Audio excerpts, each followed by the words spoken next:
Hello everyone, welcome to LBY channel.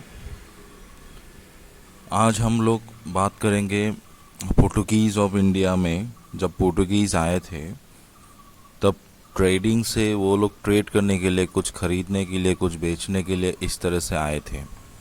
लेकिन वो उन लोगों ने रूल भी किया है पूरे इंडिया को। आप लोगों को कहाँ कहाँ किस किस जगह पे रूल किया है, कैसे रूल किया है, ट्रेडिंग से रूलिंग किस तरह से हुआ, वो आज के वीडियो में हम लोग बात करेंगे। ठीक है, चलिए वीडियो को स्टार्ट करते हैं। सबसे पहले देखिए यहाँ पे, आपको पता है जब पुर्तगाल से आए थे, पुर्तगाल से होके जब आए थे इंडिया में, कैप ऑफ गुड होप को क्रॉस करते हुए कलिकट पहुंचे थे। वो दिन था मई का महीना था, और 1498 का समय था। ये दिन में इंडिया में पहुंचे थे पोर्टुगीज़ के तीन जहाज पहुंचे थे।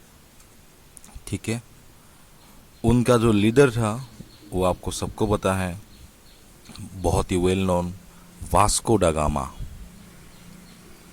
जब ये वास्को डा गामा 1498 में इंडिया पहुंचा ना, एक तरह से आप बोल सकते हैं इंडिया में एक नया न्यू एरा बिगिन हो गया।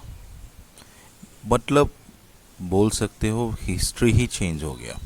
अगर पोर्टुगीज़ नहीं आते तो इंडिया का हिस्ट्री कुछ अलग होते, लेकिन पोर्टुगीज़ जैसे ही आया इंडिया में, एक तरह से हिस्ट्री, जो इंडिया का हिस्ट्री है, पूरा हिस्ट्री ही बदल गया। ठीक है, तो देखिए यहाँ पे वास्को डा गामा आए थे कलिकत में, इंडिया का कलिकट में इस तरह से वास्को डा गामा आए थे। ठीक है, 1498 मई के महीने में। उस समय हमारे इंडिया में कलिकट में एक राजा हुआ करता था। उस राजा का नाम है जैमोरिन। उस समय इंडिया में कलिकत में एक राजा हुआ करता था, उस राजा का नाम है जैमोरिन। जैमोरिन ने देखा पोर्टुगीज से, यूरोप से लोग आया हुआ है। ठीक है, उसको अच्छे से, एकदम बहुत ही बढ़िया तरीके से स्वागत भी किया, स्वागत बहुत अच्छे से किया, फ्रेंडली हिसाब से किया जैमोरिन ने। जैमोरिन को कुछ भी आइडिया नहीं था कि पुर्तगीज लोग क्यों आया है यहाँ पे। उनको लग रहा है जैसे कि अरब का मर्चेंट है, अरब जो थे, अरब मुस्लिम्स जो यहाँ पे ट्रेडिंग करते थे इंडिया में। ठीक है, वो उनको लगता था ये लोग भी ट्रेडिंग ही करेंगे। लेकिन इनका जो मकसद था, जो पुर्तगीज का मकसद था, मैं आपको बता देता हूँ। पुर्तगीज का सिर्फ और सिर्फ ट्रेडिंग में मकसद नहीं था। एक तरह से अगर बोले, पूरे ट्रेडिंग को मोनोपोलाइज करना था। अब बोले मोनोपोलाइज मतलब क्या है? मोनोपोलाइज मतलब पूरे ट्रेडिंग में उनका ही सिर्फ दबदबा हो। मतलब उस समय इंडिया में बहुत सारे अलग अलग जगह से लोग ट्रेडिंग करने के लिए आए थे। मतलब अगर बोले आप लोग देखिए, जैसे कि अरब से आए थे लोग, अफ्रीका से आए थे, अफ्रीकान्स से।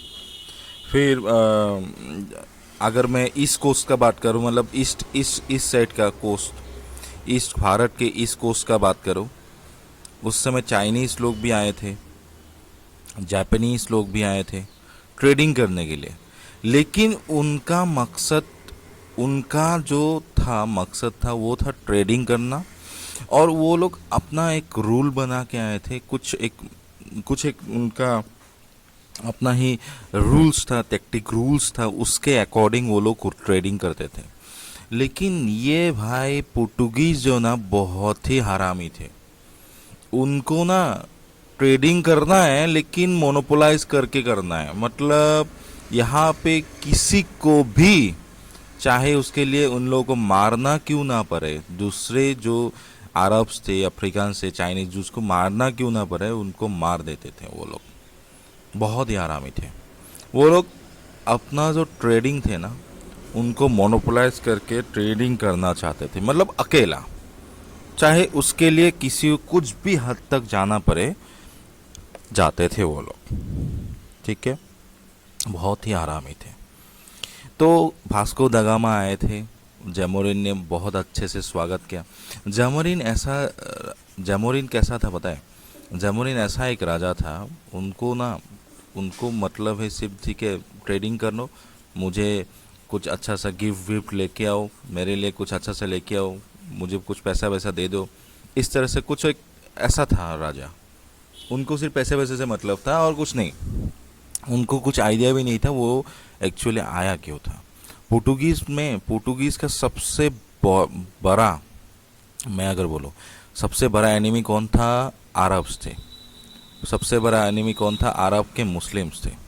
वो लोग ना अरब के मुस्लिम्स को मारना चाहते थे। और ऊपर से इंडिया में क्रिश्चियनिटी जो है ना, वो भी एक तरह से वो लोग क्रिश्चियनिटी को भी बढ़ावा देना था उनको इंडिया में, उनका ये भी मकसद था। ठीक है, देखियो आगे देखते हैं। तो वास्को दा गामा जब आए थे तो जैमोरिन ने उनका स्वागत किया। वास्को दा गामा 3 महीने तक रहा इंडिया में, 3 महीने तक रहा। ठीक है, जाते हुए उन्होंने पूरा जो 3 शिप लेके आया था ना, उनके बॉक्सेस में पूरा भर भर के जो स्पाइसेस है, कैलिकोस है, मैंने पहले कहा था स्पाइसेस है, कैलिकोस है, पीपर्स है, ठीक है, ये सब वो लोग भर भर के लेके गए वहाँ पे। यूरोप में लेके गया, यूरोप में लेके जाके भाई उनको इतना ज़्यादा प्रॉफिट हुआ, उनको इतना ज़्यादा प्रॉफिट हुआ क्या बताओ। मतलब पहले क्या होता था, इंडिया से अरब लेके जाते थे, इंडिया से अरब लोग लेके जाते थे, फिर यूरोप के मार्केट में बेचते थे। तो बीच में मिडिल मैन कौन हुआ? अरब।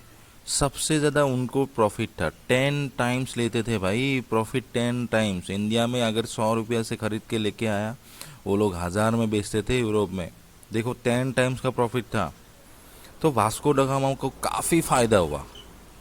ठीक है, वास्को दा गामा 3 महीने के बाद चले गए, बहुत सारे सामान लेके वहाँ पे बेच भी दिया। ठीक है, अब जो वास्को दा गामा के बाद एक राजा आया यहाँ पे, एक मतलब उसका राजा का नाम था, राजा बोले तो यहाँ पे आए थे जो वास्को दा गामा की तरह ही वो लोग नेविगेटर थे। उनका जो नाम था, उनका नाम था पेड्रो एल्वारेस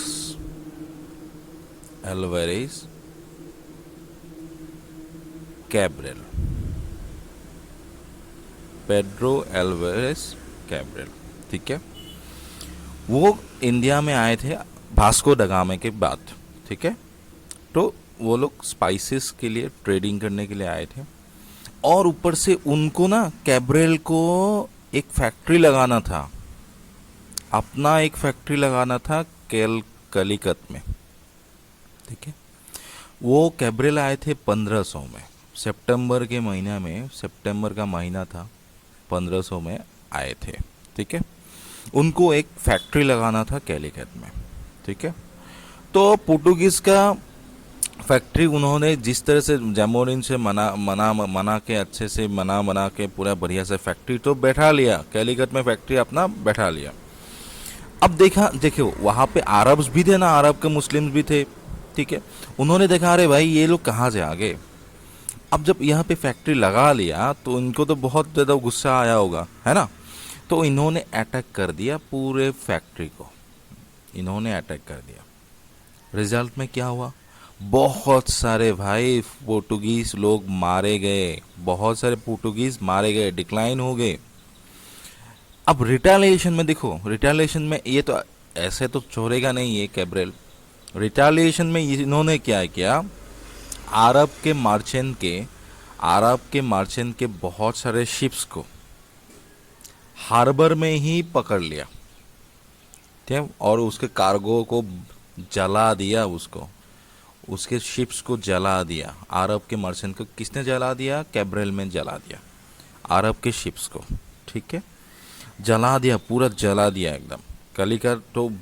कलिकट को पूरा एक तरह से बॉम्बार्ड कर दिया कैब्रल ने। बहुत ज़्यादा गुस्सा आया कैब्रल ने, ठीक है, बहुत ज़्यादा गुस्सा आया, ठीक है। अब इसके बाद वास्को द गामा फिर से आए 1501 में। अब देखो बहुत ही इंटरेस्टिंग है स्टूडेंट, यहाँ पे बहुत ज़्यादा इंटरेस्टिंग होगा। देखो वास्को द गामा फिर से आए 1501 में। ये वास्को द गामा बहुत डेंजर है भाई। वास्को ड गामा जो थे ना, तो 1501 में 1501 में, ठीक है, इंडिया वापस से आए, वो इंडिया में आए, ठीक है। अब देखो वास्को द गामा ने क्या कहा, जैमोरिन को कहा, अब जो है ना, आप प्लीज़ अरब मर्चेंट को यहाँ से हटाइए। देखो अब आ गया ना, लाइन पे आ गया, मोनोपोलाइज करना था उसको, तो जैमोरिन को बोला अरब मर्चेंट को हटाइए। लेकिन यार जैमोरिन को तो फायदा हो रहा था, अरब मर्चेंट है ना, वो क्यों हटाएगा भाई, वो क्यों हटाएगा? तो जैमोरियन ने साफ साफ मना कर दिया। वास्को द गामा को साफ साफ मना किया, अरब मर्चेंट को नहीं हटा सकते, ठीक है, ये एक्सक्लूड नहीं कर सकते, उनको भी करने दो, ऐसा है। तो एक तरह से बोले तो, और ऊपर से वास्को ड गामा ने उस समय एक फैक्ट्री लगाने का बात किया, वहाँ पे कन्नौर में फैक्ट्री लगाया, कन्नौर में, ठीक है।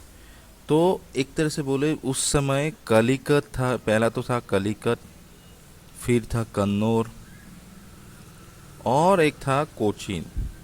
ये तीन जो जगह है, ये तीन जगह बहुत ही इम्पोर्टेंट ट्रेड सेंटर में बदल गया भाई। इम्पोर्टेंट ट्रेड सेंटर किसका? ट्रेड सेंटर पोर्टुगीज का ट्रेड सेंटर। अब देखो उनको ट्रेड नहीं, ठीक है, उनको तो अकेला ट्रेड नहीं करना था, उनको राज भी करना था। देखो अब ये लोग धीरे धीरे क्या करने का है, अब तो देखो फैक्ट्री तो बना लिया भाई, फैक्ट्री बना लिया, अब फैक्ट्रीज को वो लोग करेगा 45। अब 45 का मतलब क्या है वो हम लोग जानेंगे नेक्स्ट क्लास में, ठीक है। अगर वीडियो को अच्छा लगा तो लाइक कीजिएगा, शेयर कीजिएगा। Thank you.